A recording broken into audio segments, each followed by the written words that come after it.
Remarkably Bright Creatures, A Rare Specimen. Tova has never cared much for rock music, at least not the modern kind. As a girl, of course, she liked Chuck Berry and Little Richard, and Elvis Presley, the king himself. When they were newlyweds, Will used to take her dancing at the hall downtown on Saturday nights, where they'd jitterbug until their feet were swollen. But the music teenage Eric used to blast from the boombox in his bedroom, that was noise, pure and simple. The blend of guitar and drum beats drifting out of the speaker on Janice Kim's laptop computer is somewhere in between. Tova can't understand much of what the lead singer is saying, but his voice is pleasant. The music sounds like it's wandering, meandering. It isn't enjoyable. Hang on, let me turn the volume down the volume, Janice says, jabbing at the keyboard. Don't you hate it when websites have script embedded to play music automatically? Oh yes, Tova says, though she's not sure what that means. Across the room on his plush poof, Rollo lifts his head. The tiny dog yawns, stands and gives his whole body a good shake before trotting over. Janice scoops him up to her lap, and Tova reaches over and strokes his silky head. Ah, here we go. This is the one you're looking for, right? Janice zooms in on a photo of a scrawny man holding up a faded white t-shirt, the very same one Tova ruined last night at Ethan's house. By the time she arrived home, Ethan had already left a message on her answering machine insisting she not worry about the shirt. This morning, he sent a text message to her cell phone too, apologizing for the sour note the evening took and begging her to call him back. She thought about calling back, but she didn't know how to reply to the message, and in any event, getting in touch with Janice to ask her for help seemed more important. The shirt was beloved. Tova needs to make it right. Yes, that's it. She watches as Janice clicks through several other photos of the shirt, front and back, laid out on a wooden dining table. I'm not familiar with this particular auction site, Janice says, squinting at the screen. But it's securely encrypted, so I guess it's probably legit? Right, Tova nods. Mercifully, Janice has asked few questions of Tova about why she's trying to acquire a souvenir t-shirt from a Grateful Dead concert in 1995. It seems like the remaining nitwits have been walking on eggshells around her ever since she announced her intention to move to Charter Village. Okay, so here's where you put in your credit card number. Janice clicks over to another screen, her brows furrow as the new page loads. No, this can't be right. What is it? It says the shirt costs $2,000. Rollo yips, apparently sharing Janice's shock. I see. Tova swallows a gasp before continuing matter-of-factly. Yes, well, it's a rare specimen. Janice's eyes narrowed. Since when do you collect concert memorabilia? What are you up to, Tova? It's nothing. Tova waves her off. I'm just making something right. She reaches into her pocketbook and flips through her wallet until she finds her loan credit card, which she uses only when paying. Cash isn't an option. For the fellow selling this, you're about to make his day, right? That's for sure, Janice mutters, taking Tova's card and punching the numbers in. Before she hits the green Buy Now button, she casts one last skeptical look at Tova. Are you sure? Yes, do it. Tova isn't sure why her heart is beating so quickly. It's only a replacement for an item she ruined, and $2,000 is hardly a dent in her bank account. A little circle in the center of the laptop screen spins for a few seconds, and then Janice says, Okay, there we go. As a thank you, screen appears. I'll print the receipt when it hits my email. Looks like it'll ship within 2 to 3 weeks. 3 weeks? Tova shakes her head. No, I can't wait 3 weeks.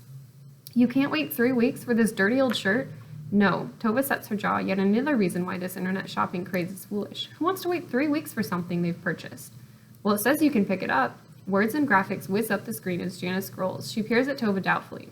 Their warehouse is in Tukwila. Tukwila is south of Seattle near the airport. It will take 3 hours to drive down there from Sewell Bay at least, maybe more with downtown Seattle traffic. I'd rather do that. Can you change it? Janice's mouth drops open. Seriously? Seriously, Tova parrots. Okie dokie. Looking skeptical, Janice clicks a few more buttons. Moments later, her printer whirs to life and a page emerges. She deposits Rollo on the floor before going to fetch the page and handing it to Tova. It's a small grainy map with an address in Tukwila. Very good, thank you for your help, says Tova with a firm nod, folding the page and tucking it into her pocketbook. You're going to drive all the way down there? I suppose I am. When was the last time you drove through Seattle? And on the freeway, Tova? Tova doesn't answer, but it was when Will was going through one of his last rounds of treatment. He saw a specialist at the University of Washington. The experimental drug didn't help Will much, unfortunately. But of course they had to try. I'll go with you, Janice says. I'll get Peter to come too. He can drive. Let me look at my calendar. We'll pick a day and... No, thank you, Tova cuts in. I can go on my own. I'd like to get it done today. Janice crosses her arms. Well, I'm sure you know what you're doing. Be careful. Take your cell phone. Stock cars are packed on the interstate like herring in a tin. Brake lights glitter red and pink through the wet windshield as the wipers clear away the drizzle, somewhat unusual for summer when it's typically hot and dry. Naturally, it would start raining during Tova's first drive on the freeway in 2 years. The hatchback inches forward. Everyone in Tova's middle lane seems to be switching over to the right lane. Perhaps there's something blocking the lane on the left. She's about to switch on the blinker when the cell phone rings from its spot in her cup holder. Tova jabs the screen. Hello?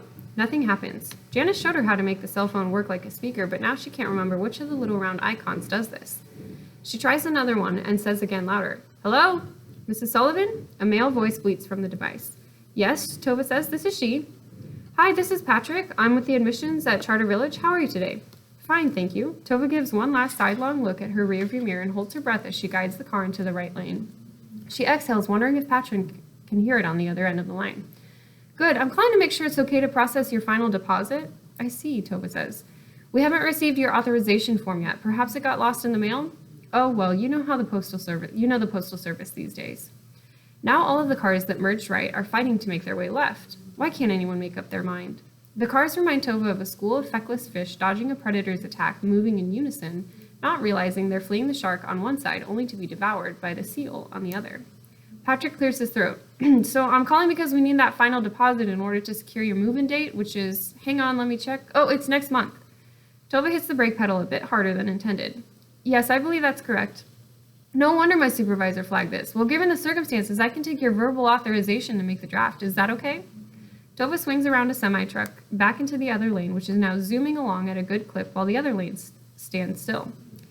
How odd such things can be. Each little decision about which lane to choose determines exactly how you get where you're going and when. When Will was alive, he used to accompany Tova to do the grocery shopping sometimes, and he would always pick the slower checkout line. They used to joke about how he had a knack for it. She and Will had gone to the grocery store the afternoon of the day Eric died. Tova remembers buying a box of those junky cream-filled snack cakes Eric's always liked. Had Will chosen the slow checkout lane that day? If he'd picked the faster one, would they have arrived home in time to see Eric before he left for his job at the ferry dock? Would they have caught him sneaking beer from the fridge? Would he have mentioned that he was seeing a girl now? Would he have told Tova her name was Daphne and that he couldn't wait to bring her over for supper? Would any of this have changed anything? Hello, Mrs. Sullivan, are you there? Yes, Tova blinks at the phone in the cup holder. I'm here. Are you all right? There's a note of concern in Patrick's voice. Tova pictures him hovering over a telephone at one of the desks inside the glass-walled office she walked by on her Charter Village tour. Go ahead, she says. Process it.